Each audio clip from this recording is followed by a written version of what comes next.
Welcome.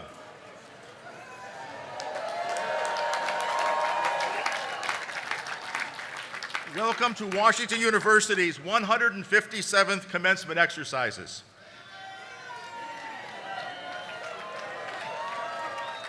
Even though it is a rainy day, it's a joyous occasion for all our graduates and their families. I'm John Droback, the Grand Marshal for this ceremony. We will begin with the singing of America the Beautiful by Nathan Ruggles, a member of the university faculty. Will you please rise?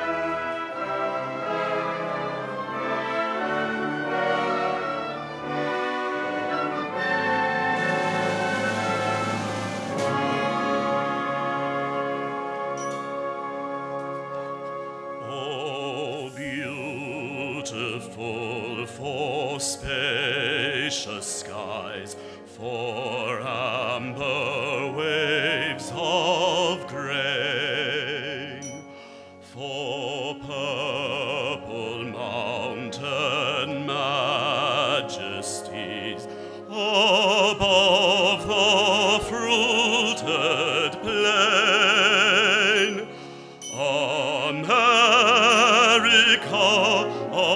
America, God shed His grace on thee, and crown thy good with brotherhood, from sea to shining sea.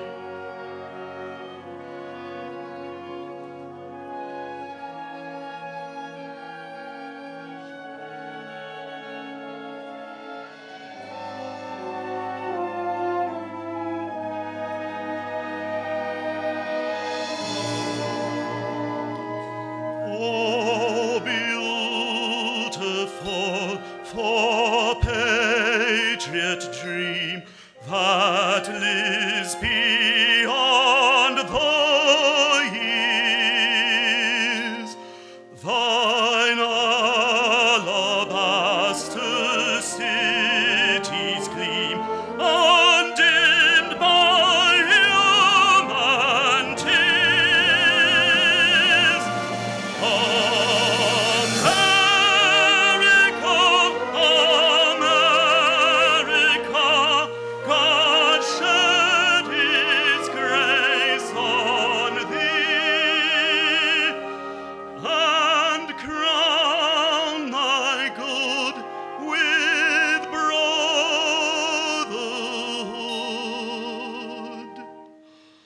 From sea to shining sea.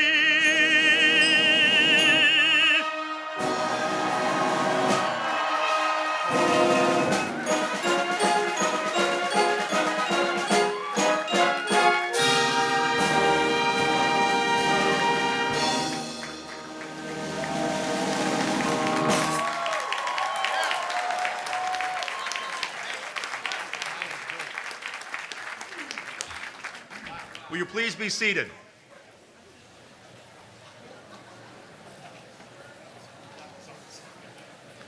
I now present the Chancellor of Washington University, Dr. Mark Wrighton.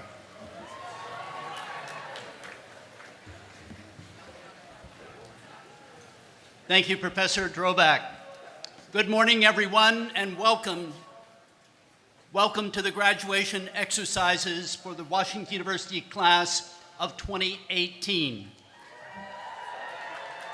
We welcome 3,150 graduates today, and we celebrate the completion of your degree requirements.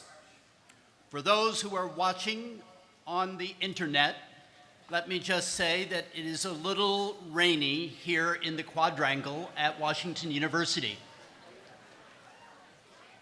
But as Professor Droback has noted, This is a glorious and joyful day for our 2018 graduates, their families, and their friends.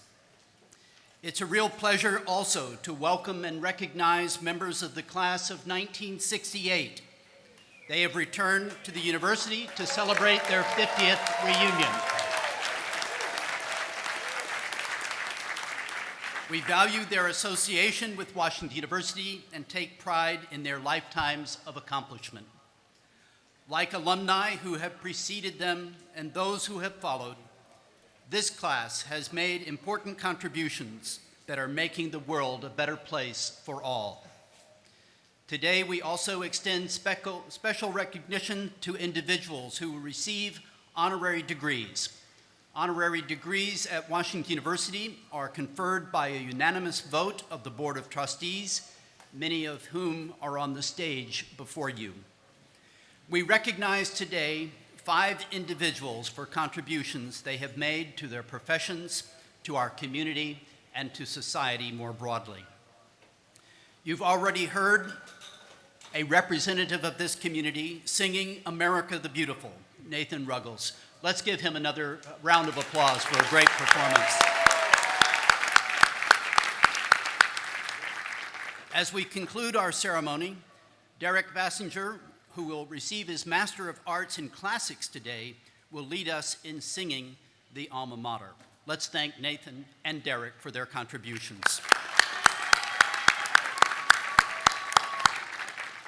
We've had beautiful music to process to, and I'm grateful to the mighty Mississippi Concert Band of St. Louis under the direction of Dan Presgrave, a former member of the faculty in the Department of Music in Arts and Sciences. Thank you all.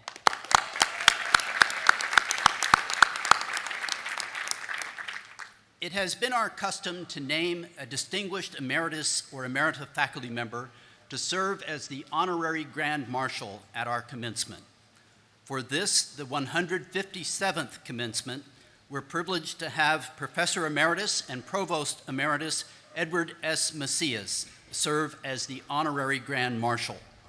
Professor Macias spent nearly 50 years at Washington University in many key leadership roles, including 25 years as the university's chief academic officer. Dr. Macias earned his undergraduate degree in chemistry from Colgate University and the PhD in chemistry from MIT. He joined the Arts and Sciences faculty in 1970 as an assistant professor of chemistry, becoming a full professor in 1984. His research interests focused on the chemistry and physics of atmospheric particles and the effect of these particles on haze and air pollution, including a seminal study that demonstrated that the atmospheric haze obscuring the Grand Canyon was made up of pollutants from Los Angeles. In the 1980s, Dr. Macias added administrative roles to his full-time teaching and research activities. He served as director of the summer school and chair of the Department of Chemistry. In 1988, Dr. Macias was named provost, and in 1995, he was named executive vice chancellor and dean of the Faculty of Arts and Sciences. In 2004, he was installed as the inaugural holder of the Barbara and David Thomas Distinguished Professorship in Arts and Sciences. He has relatively recently retired from the university, but his enormously important contributions in education and research and his academic leadership will endure. Would you please join me in recognizing Ed Macias, our honorary Grand Marshal.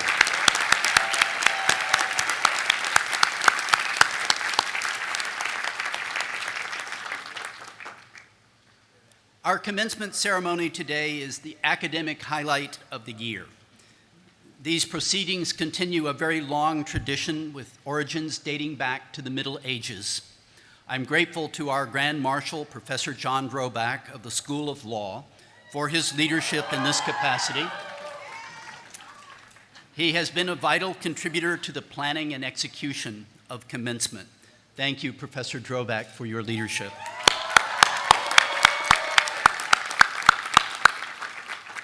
It is now my pleasure to introduce the chairman of the Washington University Board of Trustees, Mr. Craig D. Schnook. Mr. Schnook is Chairman Emeritus of Schnook Markets, Incorporated. He's been an active civic leader for many years and currently serves on the Board of Directors of BJC Healthcare. Mr. Schnook is a long-serving member of the Board of Trustees and assumed his position as Chairman on July 1, 2014. Please welcome Chairman of the Board, Mr. Craig Schnook.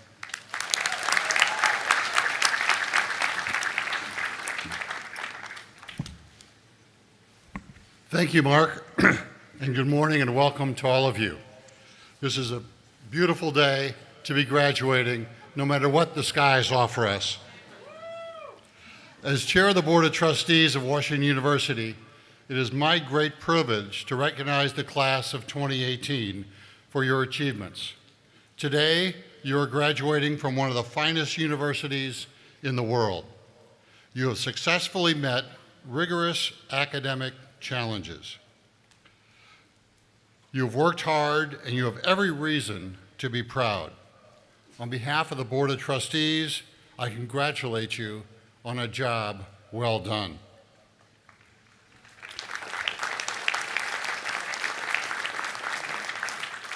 We are all proud of Washington University's stature as a global center of learning and discovery. Our university nurtures creativity and commitment to others. It fosters future leaders. It is a place to make lifelong friendships, to gain understanding of viewpoints and cultures different from your own, to build the foundation for professional achievement, to create networks that will support your goals, and to find inspiration that will shape your future. As members of the Washington University community, we share a mission to help make the world better than we found it. Today, we give you a new challenge: to use your education to lead lives of meaning and purpose. We wish you a safe and satisfying journey.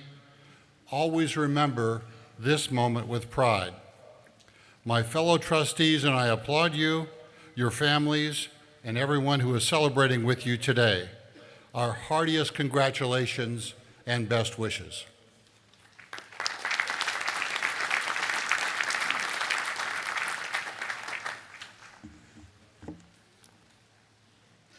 In view of the weather, you'll be pleased to know that we have moved to a shortened version of our commencement ceremony.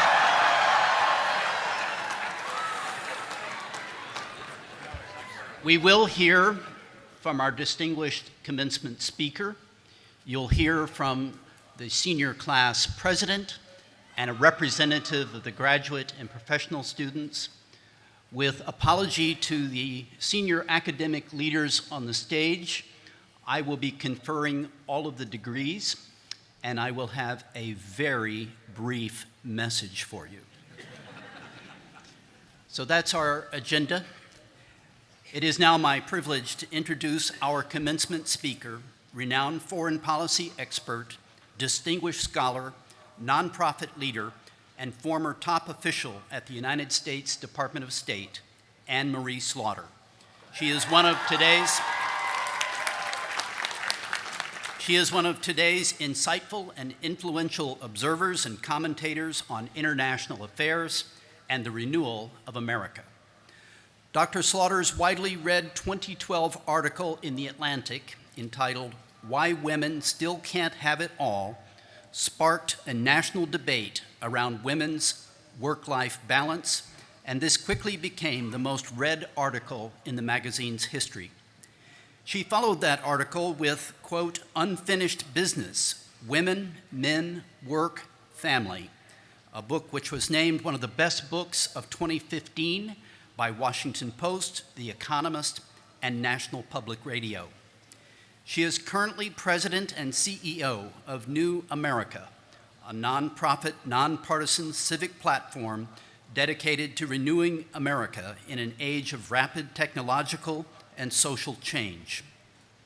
She is also the Bert G. Kerstetter 66 University Professor Emerita of Politics and International Affairs at Princeton University, where she has been on the faculty since 2002. From 2009 to 2011, she served as the first female director of policy planning for the State Department, reporting directly to Secretary of State Hillary Clinton.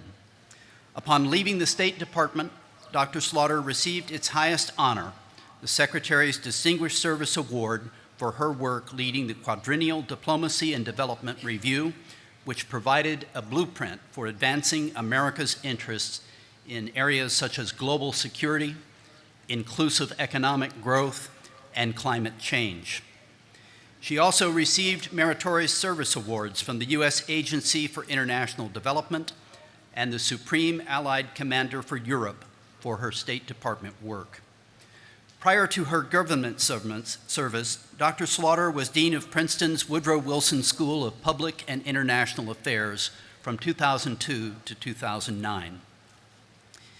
She was the convener and academic co-chair of the Princeton Project on National Security, a multi-year research project aimed at developing a new bipartisan national security strategy for the United States.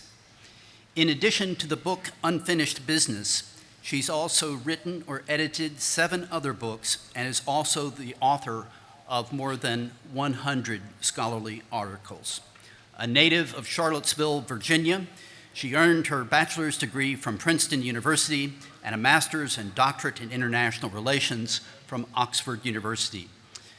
She also earned a law degree from Harvard's Law School. Among her many awards and distinctions, Dr. Slaughter is a contributing editor to the Financial Times and writes a bi-monthly column for Project Syndicate.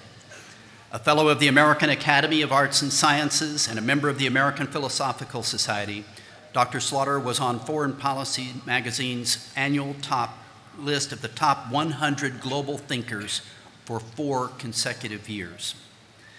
Like our graduates and so many of you, Anne Marie Slaughter has enjoyed the strong foundation and the benefits of an outstanding college education.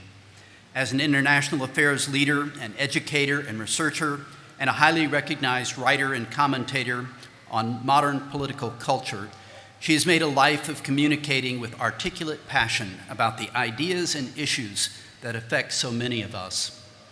The trajectory of her exemplary career is a model and inspiration for today's graduates looking to find their own place in the world.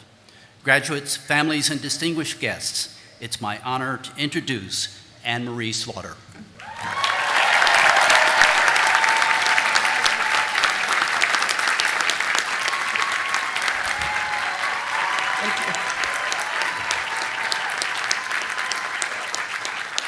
Thank you. You may be hoping that my speech is shorter than my introduction, but it was a truly wonderful introduction.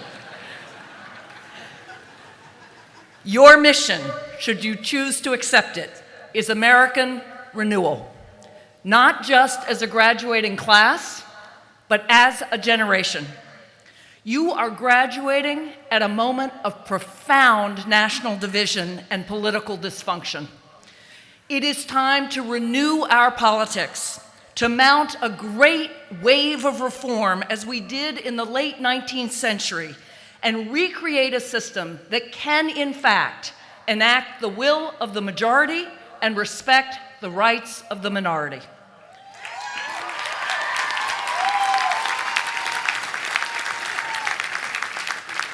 You are receiving a degree at a great university that is dedicated to the pursuit of knowledge and truth at a moment in which the very possibility of truth is in deep doubt. It is time to renew our faith in facts, reason, and the accumulation of knowledge, to understand that it is simultaneously possible for individuals to have their own truths based on perspectives shaped through particular life experiences, and for us collectively to strive for a common truth. The motto on the seal behind me is Per Veritatem Vis, strength through truth. We will indeed be stronger if we can hear and engage with each other's truths while still believing in facts, lies, and reality.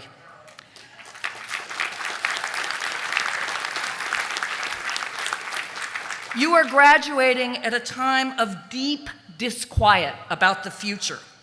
Let's start with your own futures, specifically jobs.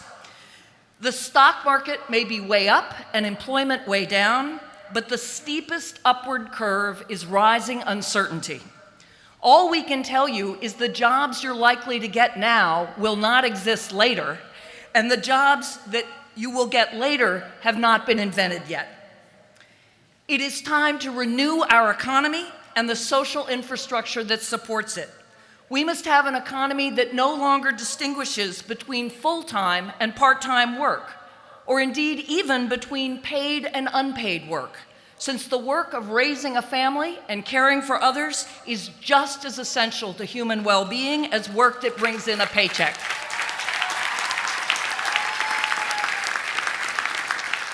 We need a social infrastructure that provides for portable benefits, affordable and accessible lifelong education, and universal health care.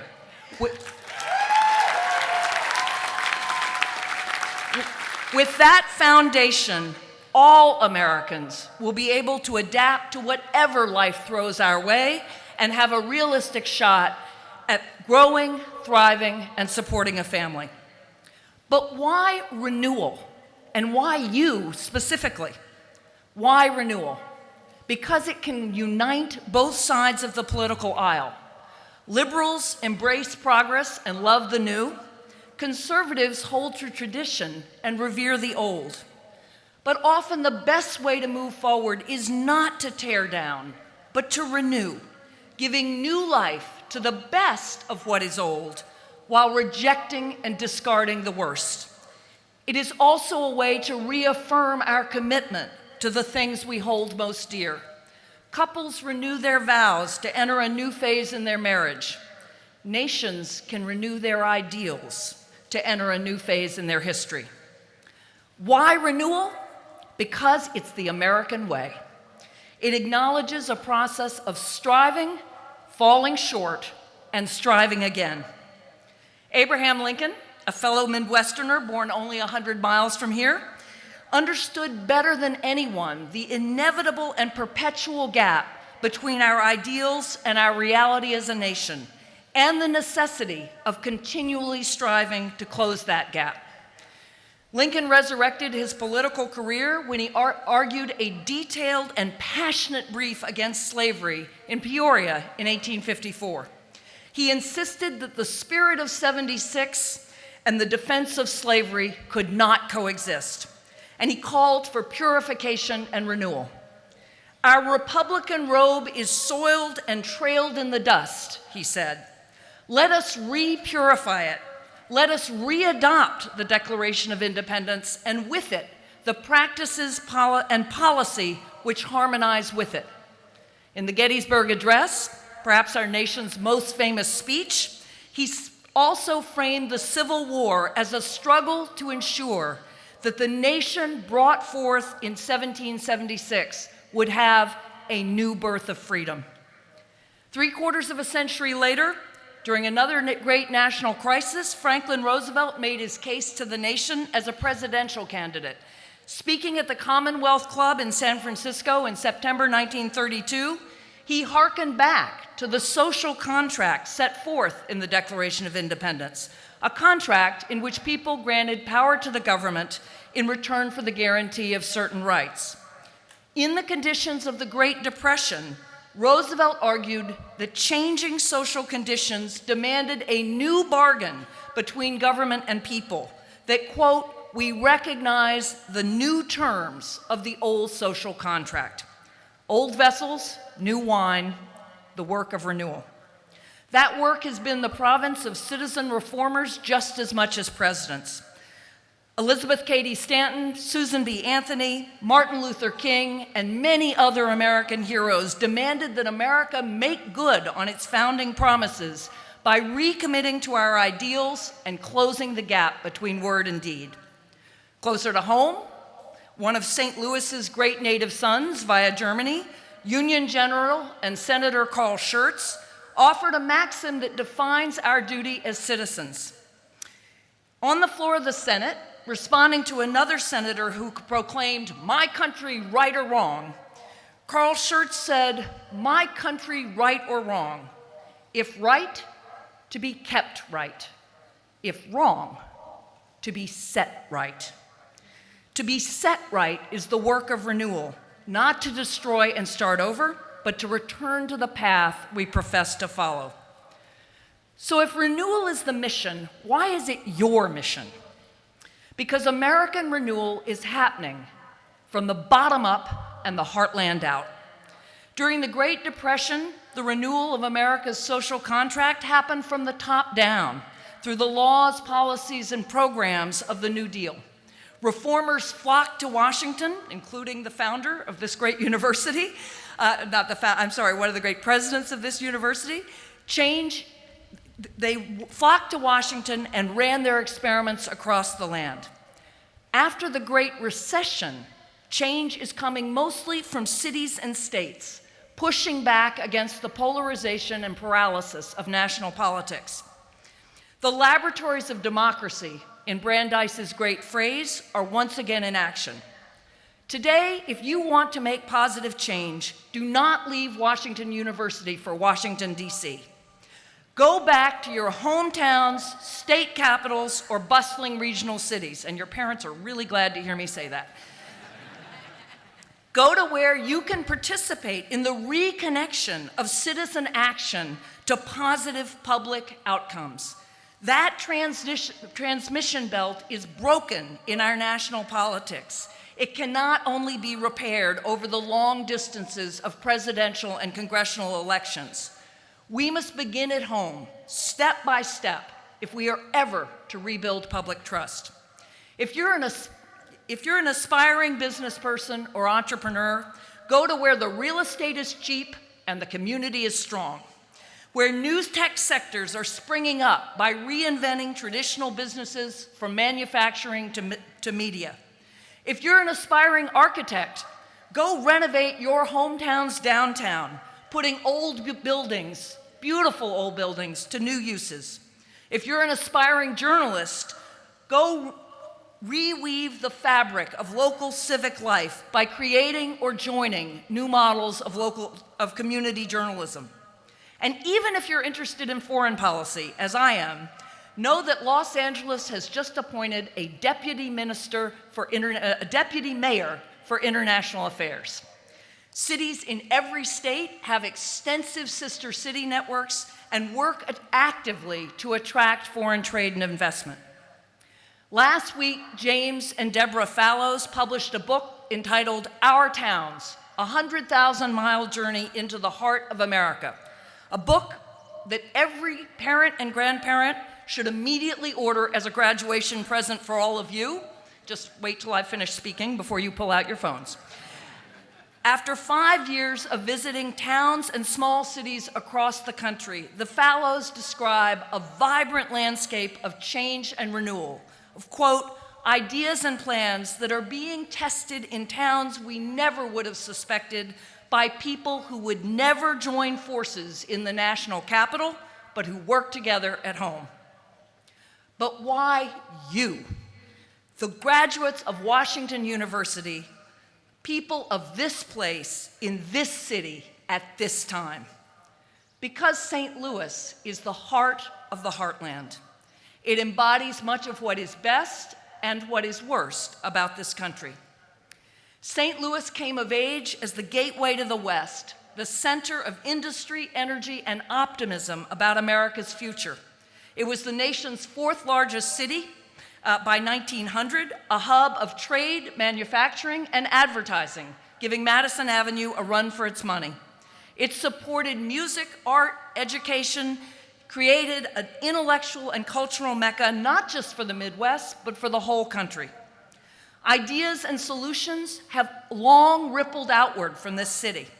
The Transcendentalists were the first wave of American public intellectuals after the founders. They are inextricably associated with New England, white steepled churches, the town greens of Concord and Lincoln, the still reflections of Walden Pond, the abolitionist salons of Boston.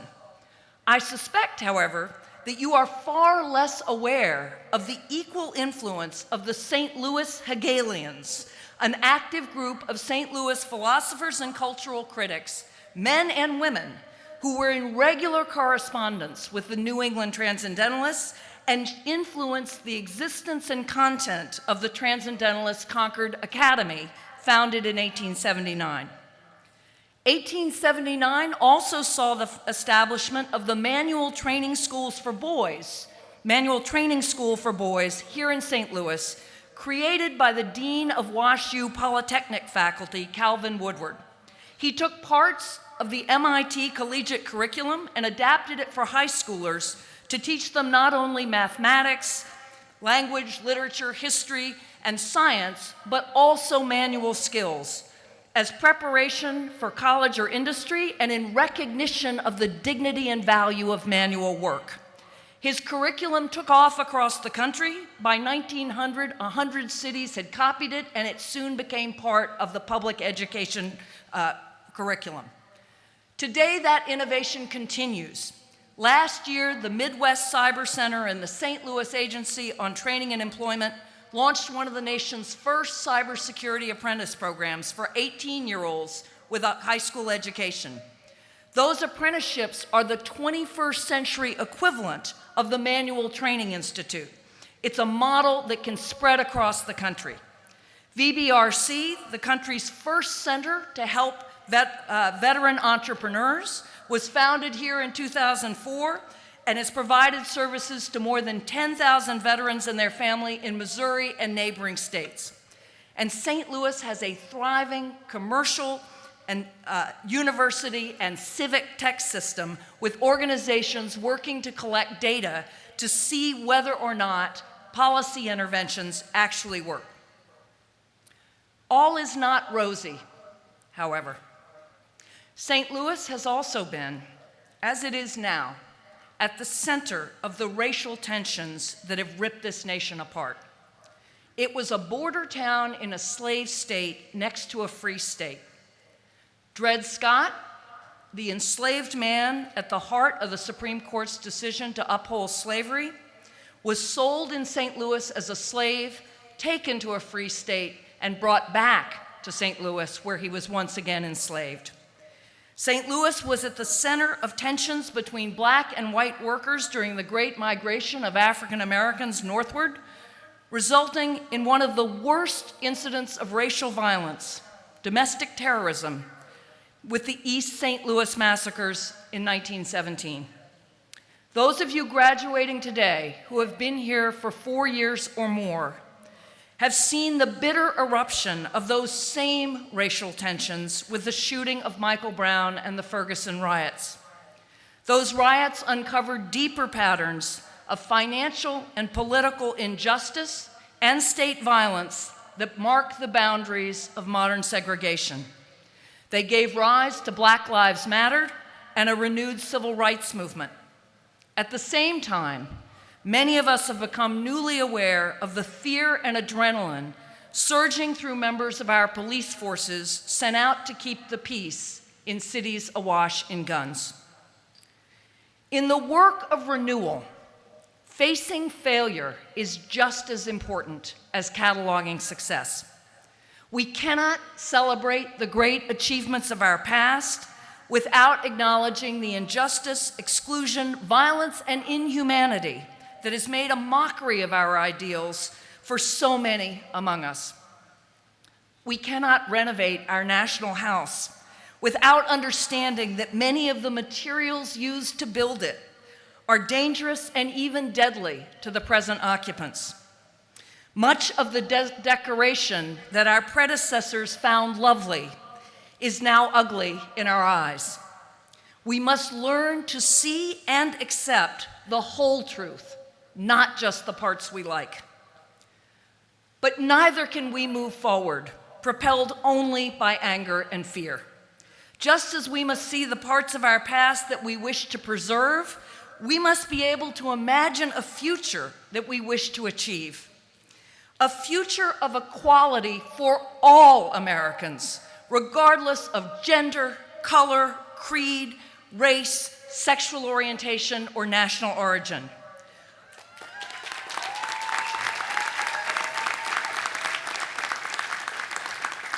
A future in which there will be no need for red tape in support of Title IX.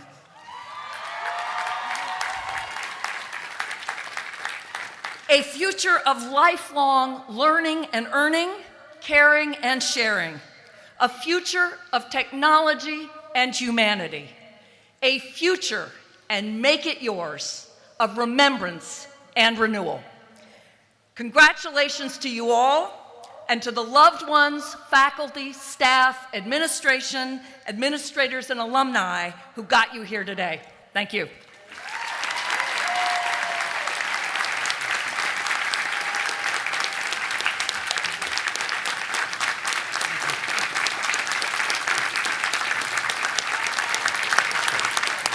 I'm going to give you your honorary degree now.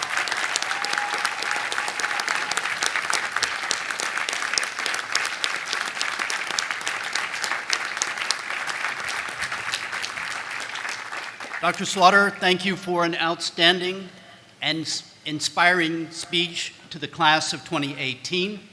We at Washington University are proud to recognize you as one of America's most outstanding leaders by bestowing upon you the honorary degree of Doctor of Laws.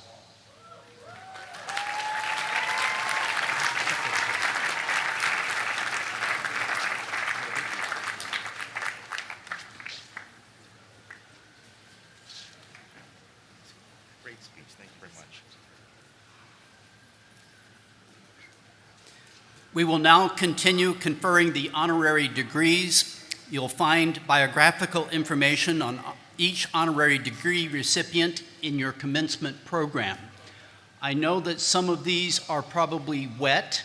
We will be mailing commencement programs for everyone to have a clean copy that is dry.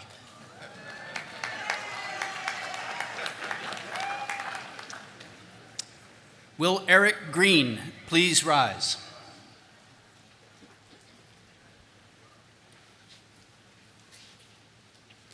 We at Washington University are proud to recognize your accomplishments by bestowing upon you the honorary degree of Doctor of Science.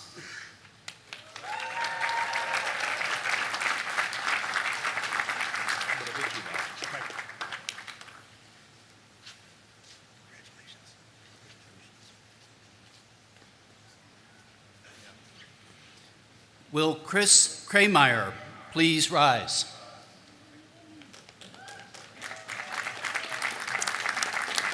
We at Washington University are proud to recognize your accomplishments by bestowing upon you the honorary degree of Doctor of Humane Letters.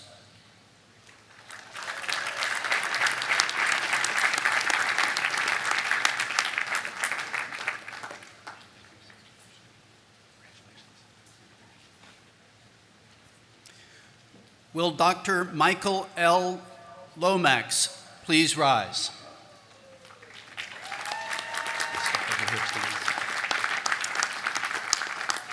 We at Washington University are proud to recognize your accomplishments by bestowing upon you the honorary degree of Doctor of Humane Letters.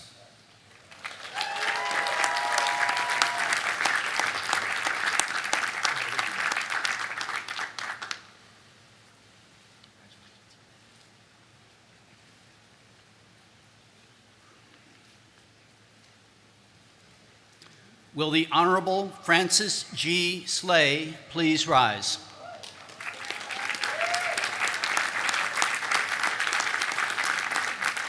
We at Washington University are proud to recognize your accomplishments by bestowing upon you the honorary degree of Doctor of Humane Letters.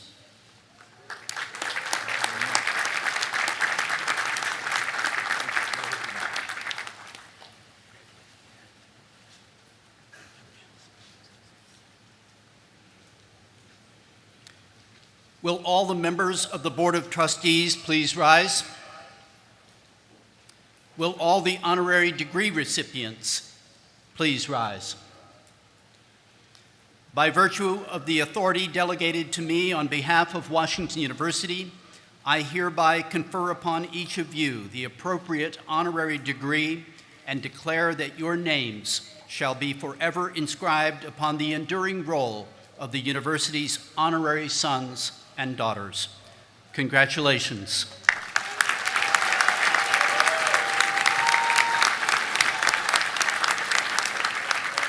You may be seated.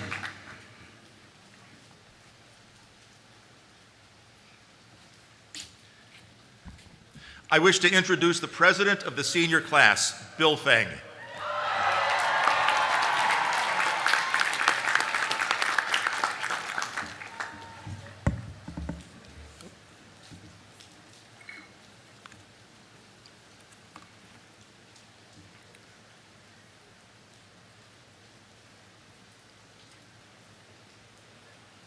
Grand Marshal Droback, Chancellor Wrighton, Dr. Slaughter, Board of Trustees, and distinguished guests, thank you. I stand before you today as a fellow classmate and student to reflect on our final moments as undergraduates of Washington University.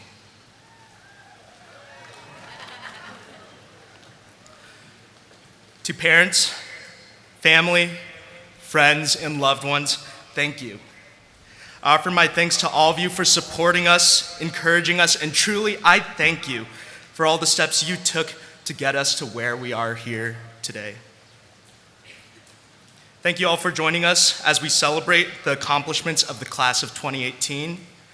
I see a lot of beautiful umbrellas here today. Now to us.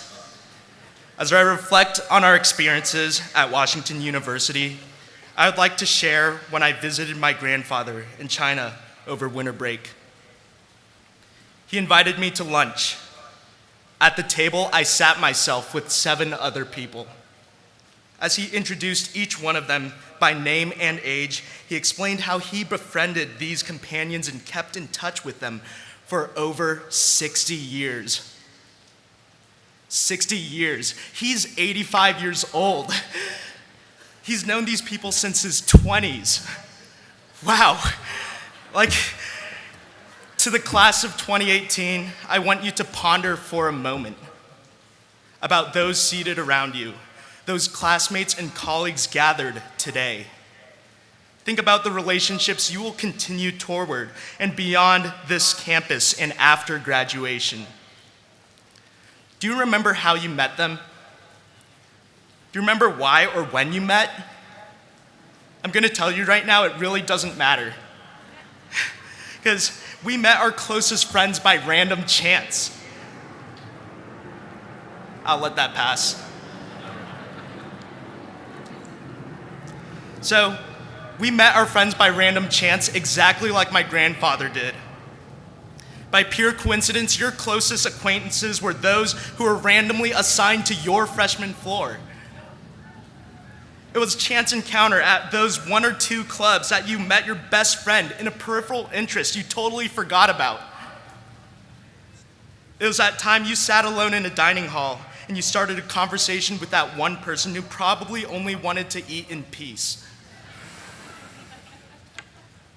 I'll tell you now, those friends, those you made by chance, those who stuck with you thick and thin, those I am confident you will have for the rest of your life. These are our friends. These are our colleagues. This is our family, and this is our class for the rest of our life. Like my grandfather's companions, they will be here after life milestones, after marriage, after adulthood, after growing old together. He never finished high school and he didn't get to go to college, but he and his friends now get to see his firstborn grandchild finish it right now.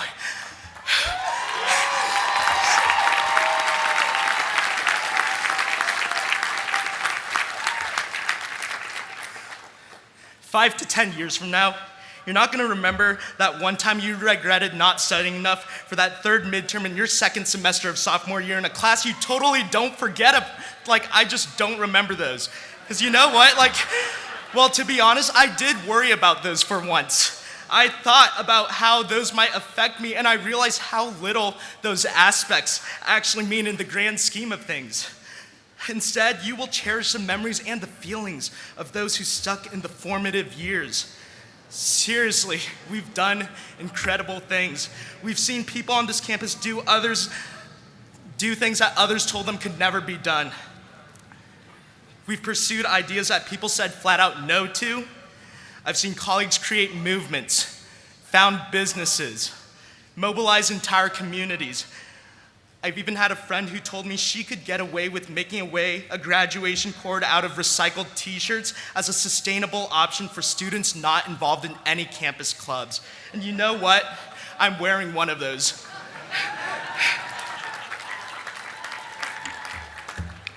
I could go around for the next few minutes and talk about all the change makers of our class, but it really boils down to this. See, we came to college at a critical window of our nation and our world's history. We witnessed the injustice of Michael Brown, the unrest of our city and our nation, divisions that were swept under the rug and then brought to here in light by the activists of our community. We were in the hotspot of one of the most consequential elections of our lifetime, and we hosted that debate. One that, to be frank, was pretty out of control. But it was seriously so cool. See, our class has pushed Washington University towards positive change, and we do this by talking to each other, learning from one another, and leading with empathy.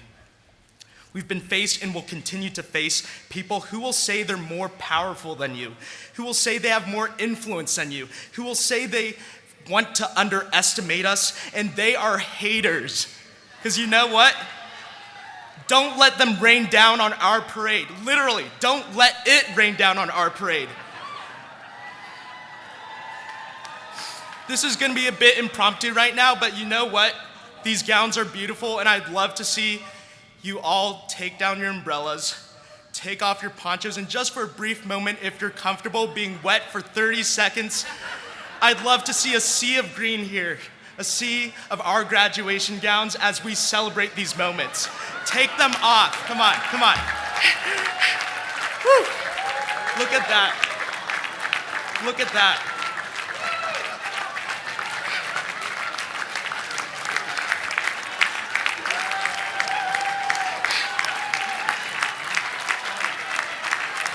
Wow. Wow. Whew. All right. So, who else gets anxious when someone asks you for your plans after graduation? I feel like I speak for a lot of us when I say I'm gonna admit I'm anxious right now. But if we've learned anything from the speeches we've heard today and the days before, it's that a lot of uncertainty is coming our way. But in the face of this uncertainty, we don't worry about it, we thrive in it, and we will continue to thrive in it. As we move our tassels right to left, we aren't marking an end, but shifting our focus onto the change and movement we can undertake in the future. Continue to strive off this campus with confidence. I will truly miss this campus. I will truly miss the memories I have with so many of you. And I'm not crying, the sky is. On a final note, no matter where the future paths take us, stay spontaneous, because it's those plans, ideas, and actions that are the most fun and the most successful. So here's to that future. To the incredible things we'll do, here's to us, the class of 2018. Congratulations.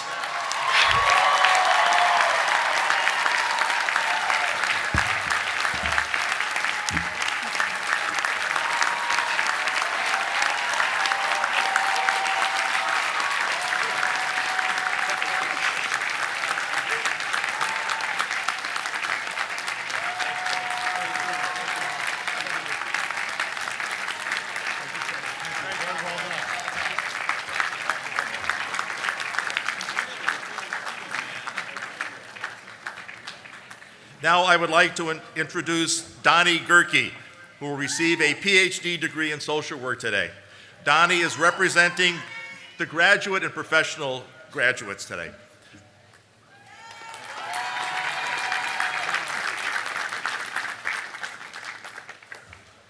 Bill, that's a hard act to follow.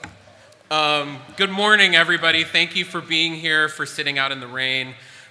Thank you, Grand Marshal Droback, Chancellor Wrighton, Dean Tate, and everyone here for allowing me time to speak today.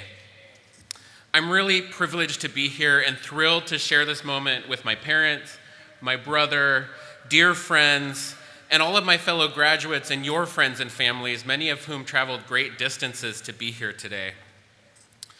So after receiving the invitation to speak here at commencement, I spent a few days reflecting on my experiences here at Washington University and decided that my time as a doctoral student could best be summed up by this. About 6 weeks ago, after several years as a doctoral student, I had the honor of sharing my dissertation research with a multidisciplinary committee of faculty mentors whom I deeply respect. This was followed by a thoughtful discussion of the implications of my work and my future research plans, and then a toast to celebrate a successful defense. Meanwhile, the university was towing my car.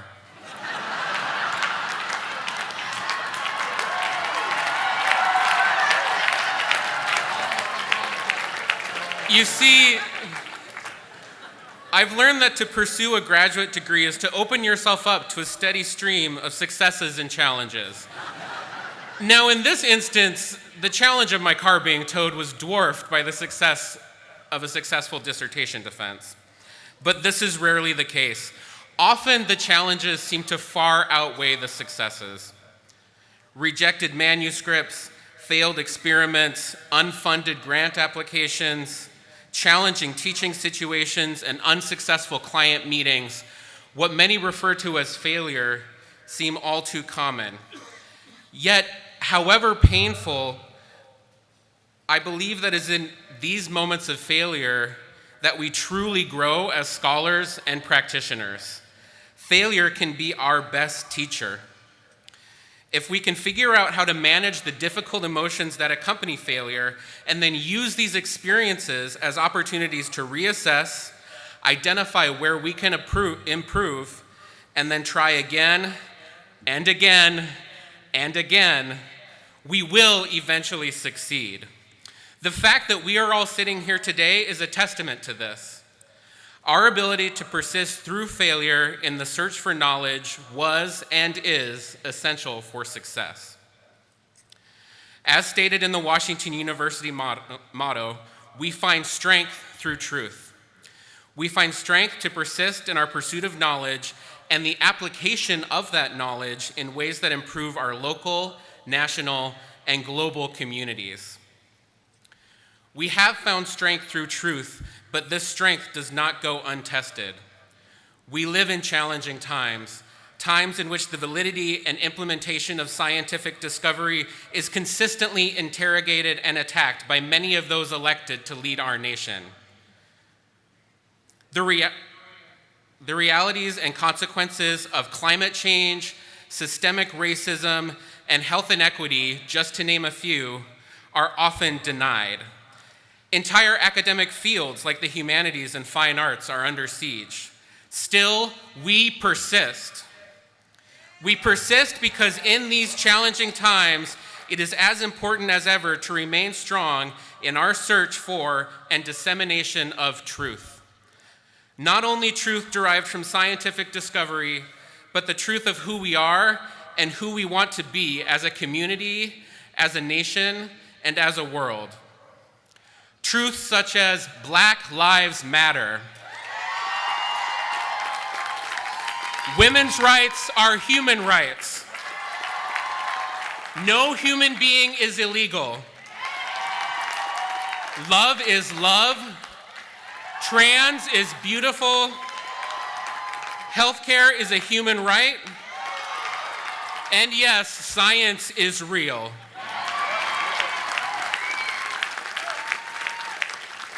As a proud social worker and graduate of the Brown School, I have found strength in partnering with our communities to uncover truth that we hope will lead to improved health. And I am committed to persisting in this search for knowledge and application of that knowledge in ways that improve the lives that are of those who are most disadvantaged and oppressed. But this work should not be confined to my field. Each of you here has the ability to use the knowledge and skills you've gained at Washington University to the benefit of our communities, our nation, and our world. So regardless of your academic field, whether you will continue in the academy or in the corporate sector, in nonprofit or public service, I ask that you join me in approaching your work through a social justice lens. A lens that allows you to acknowledge the privileges and oppressions experienced by those in your workplace and your communities, and then use this perspective and that knowledge you've gained to make the world a healthier and more just place for its citizens. The pillars of white supremacy, of heteronormativity, of sexism, and other forms of oppression run deep in our institutions. Our work to dismantle these systems of oppression is not easy, and solutions will not be quickly found. But our work is of vital importance to the health and well-being of our communities. Continue to find strength through truth. Persist. Finally, please remember that persistence through failure does eventually lead to success. And persistence requires that success be recognized and celebrated. So congratulations, class of 2018. I wish you all the best in your future endeavors. Thank you.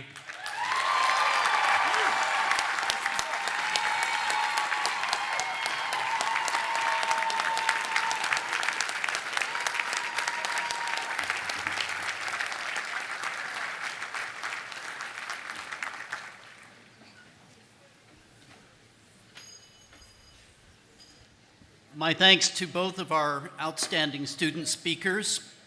I'm now prepared to confer upon them and all of our graduates their degrees. Will all the faculty please rise? The candidates for the associate degree and the bachelor's degree will please rise.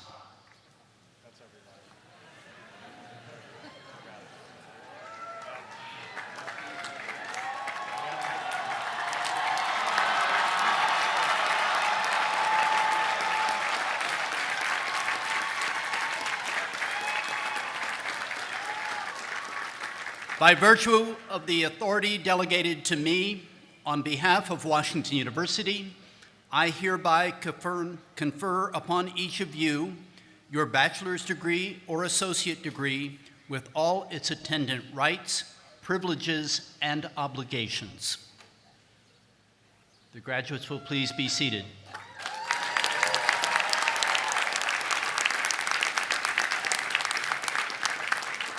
All candidates who have completed the requirements for the master's degree will please rise.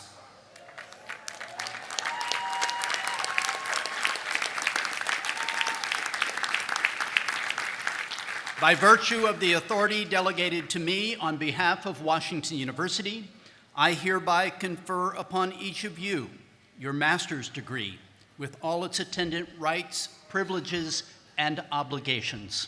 Congratulations. The graduates will please be seated. Will all the candidates who have completed the requirements for the doctoral degree please rise?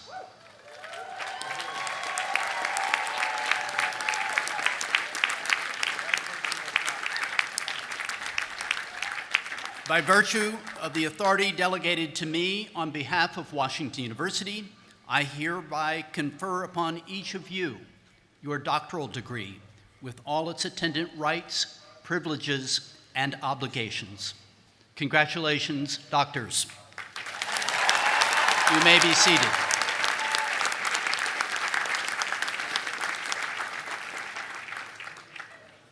I'm proud to tell you that several of faculty may be seated.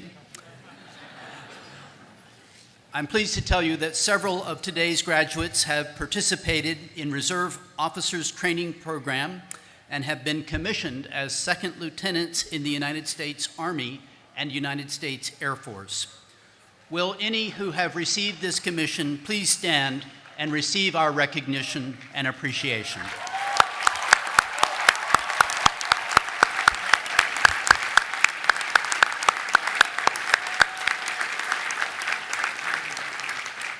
I know that we also have military veterans who are graduating today. Will they please stand and receive our recognition and appreciation?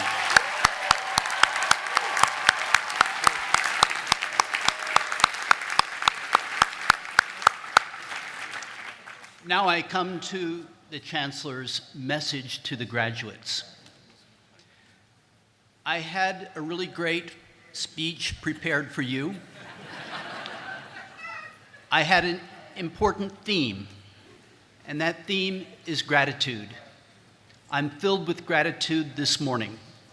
Gratitude that you chose Washington University, that your family and friends have supported you, that the faculty and staff of Washington University have supported you.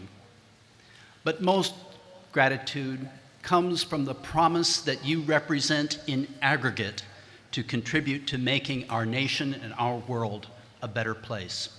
Congratulations to the class of 2018.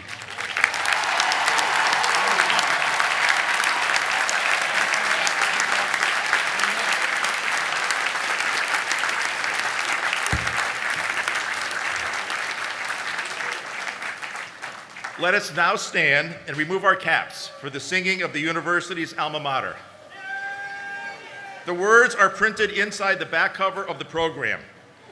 Derek Bassinger, who received his master's degree today, will lead us, and we invite everyone to join in the singing of the alma mater.